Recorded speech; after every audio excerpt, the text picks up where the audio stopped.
Bien, vamos a continuar entonces con la unidad de reproductor.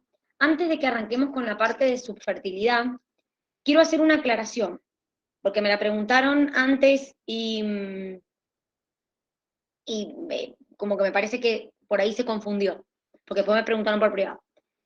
Cuando una mujer toma anticonceptivos, el sangrado que se produce es un sangrado que se llama sangrado por deprivación. No es menstruación, pero sí ese sangrado viene de la descamación del endometrio. Es decir, no le podemos llamar menstruación porque no hubo nunca una ovulación, porque la mujer esa nunca ovuló. ¿Por qué se produce ese sangrado por deprivación? Porque como la persona corta los niveles de hormona, o sea, le suprimo en los placebos los estrógenos y la progesterona, hay un sangrado del endometrio. Generalmente ese sangrado es muy poco y dura muy pocos días.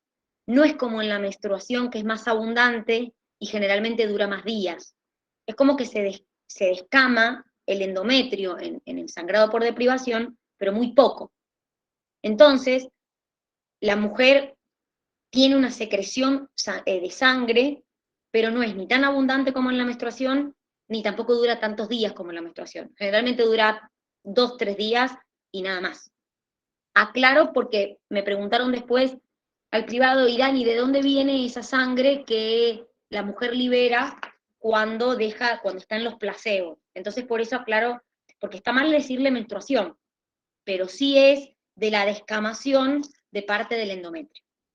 Bien, habiendo hecho esta aclaración, vamos a empezar con la subfertilidad.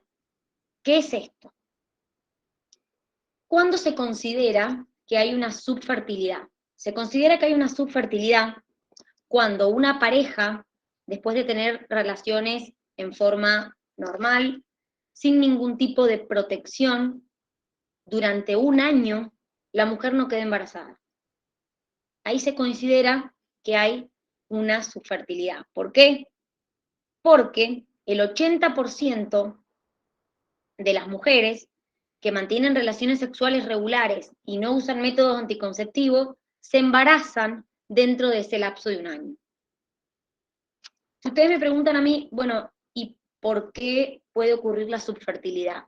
En la mujer, la principal causa de subfertilidad es la edad. ¿Por qué?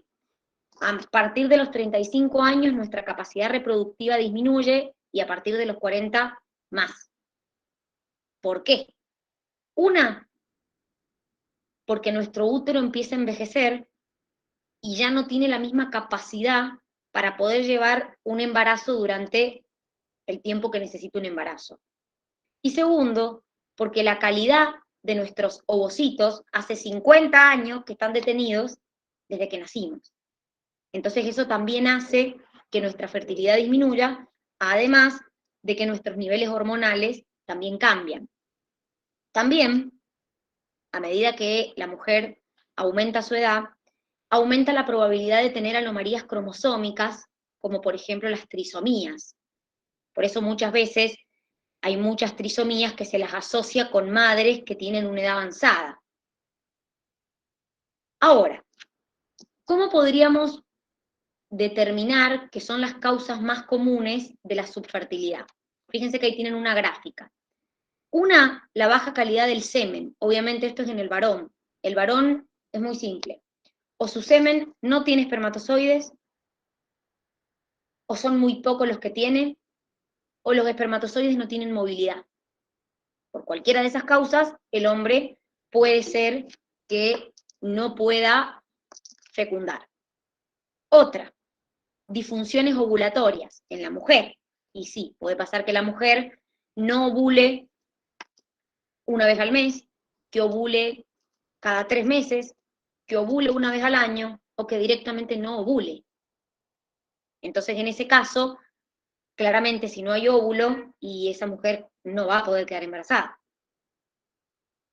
Mejor dicho, no hay ovocito secundario. Defectos tubáricos. ¿Qué significa esto? Hay mujeres que su problema no está en la ovulación. Su problema está en que, por ejemplo, su trompa de falopio está obstruida. Entonces, si está obstruida, el espermatozoide nunca va a subir y el ovocito nunca va a bajar.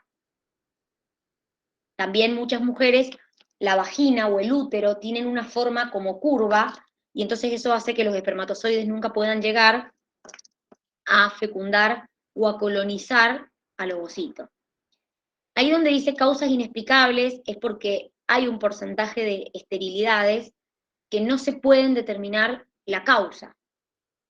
Ahí dice otros trastornos, esos otros trastornos, por ejemplo, habla de cuando una mujer tiene un ovario poliquístico. El ovario poliquístico se da en mujeres que tienen elevada la cantidad de andrógenos, por ejemplo. Entonces eso hace también que la mujer pueda tener infertilidad. También puede ser que haya una endometriosis. La endometriosis es cuando el endometrio, en vez de crecer dentro del útero, crece por fuera o en los tubos o en los ovarios. Entonces las mujeres con endometriosis también tienen menos posibilidad de quedar embarazadas. La realidad es que las causas son muchas. Siempre cuando hay un problema de fertilidad se empieza averiguando con el hombre, porque es muy simple el hombre. En el hombre, si analizan su semen, sus espermatozoides y marchan bien, el hombre no tiene el problema. En la mujer es como hay que ver cuántos ovocitos tiene, cómo tiene su útero, si no hay un defecto en la trompa, si ovula, por qué no ovula, cada cuánto ovula. Entonces es como que los estudios son un poco más complejos en la mujer. Ahora, existen lo que se llaman las técnicas de reproducción asistida. En este caso se clasifican en de baja complejidad y de alta complejidad. La primera que vamos a ver es la inseminación artificial, que es de baja complejidad. ¿En qué consiste la inseminación artificial? Es muy simple. Con una inyección, con una cánula, se inyecta directamente el semen en una mujer que se controla su ovulación, es decir, se controla mediante ecografías cuando se está produciendo la ovulación, se selecciona del semen los espermatozoides ya capacitados, o sea, se los capacita previamente, se seleccionan los que tienen más movilidad y con una jeringa directamente se los coloca en el útero de la mujer. Entonces muchas veces esta técnica es para cuando el espermatozoide no tiene mucha movilidad, entonces no puede llegar por sí solo al útero, porque antes se muere o se pierde. Ahora, esta es la técnica más simple que existe. Existen técnicas mucho más complejas. Por ejemplo, la técnica esta de alta complejidad, que se llama tal cual transferencia de gametos femeninos y masculinos en las trompas de falopio. Y consiste en tal cual lo que dice su nombre. Es decir, se colocan en la trompa uterina o trompa de falopio gameta femenina, gameta masculina, y ahí es donde la fecundación ocurre. Generalmente esto se aplica, esta técnica, cuando hay una disfunción ovulatoria, pero el semen tiene características normales. Obviamente, en este caso, la mujer tiene que tener sus trompas totalmente sanas, porque ahí es donde le voy a colocar el ovocito con el espermatozoide. Entonces imagínense que si se los coloco y está la trompa obstruida, se los coloque al pepe, porque nunca se va a formar nada. Otra de las técnicas de alta complejidad, es la más usada a nivel mundial, es la fertilización in vitro. ¿Qué quiere decir eso? En este caso, consiste en lo siguiente. Se extraen de una mujer que está ovulando, se aspira el ovocito secundario y se junta en un laboratorio con espermatozoides. Una vez que se produjo la fecundación y se formaron varios embriones, se los deja a esos embriones entre 48 y 72 horas y lo que se transfiere al útero de la mujer es el embrión ya formado. Esta técnica sirve, por ejemplo, cuando estábamos hablando, por ejemplo, cuando la mujer tiene las trompas obstruidas o tiene una endometriosis o no ovula correctamente, entonces directamente yo ya le coloco el embrión formado. El resto de los embriones, miren, el resto de los embriones que no se usaron se congelan a más o menos menos 196 grados con nitrógeno líquido. Ahora, la última técnica, la más complicada de todas, es esta, que también es una técnica de alta complejidad. Esta técnica es como una fertilización in vitro modificada, se llama inyección de espermatozoide en el citoplasma del ovocito. ¿Qué quiere decir esto? Consiste directamente en inyectarle en el ovocito, adentro del ovocito, el espermatozoide seleccionado. Entonces esta técnica se usa, por ejemplo, cuando el espermatozoide tiene muy poca movilidad o cuando en el semen encuentro muy poca cantidad de espermatozoides o casi nula. Entonces, con una microaguja se inyecta directamente el espermatozoide dentro del ovocito.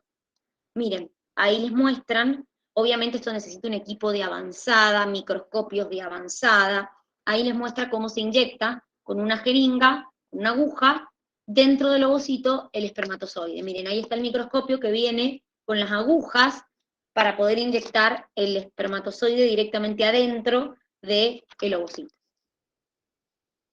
Lamentablemente, muchas de estas técnicas, la mayoría, son caras y no están la mayoría cubiertas por ningún tipo de obra social. Entonces, bueno, por ahí a la mujer o al hombre se le detecta que hay algún tratamiento o alguna subfertilidad, pero los tratamientos son carísimos, ¿sí? Como les digo, siempre se empieza por el hombre, porque el hombre es más fácil detectar si hay o no esterilidad. En la mujer las causas de esterilidad son tantas que sus estudios son más invasivos inclusive, entonces bueno, por eso siempre en la pareja se empieza por el hombre. ¿Ha quedado alguna duda de esto? No, Dani. Bueno, nos vamos al Moodle, hacemos el TP y volvemos para la corrección. Así que porfa, vayan con el TP, así en unos minutos volvemos y hacemos la corrección del TP de reproductor. Nos vemos en un ratito. Vamos para el Moodle.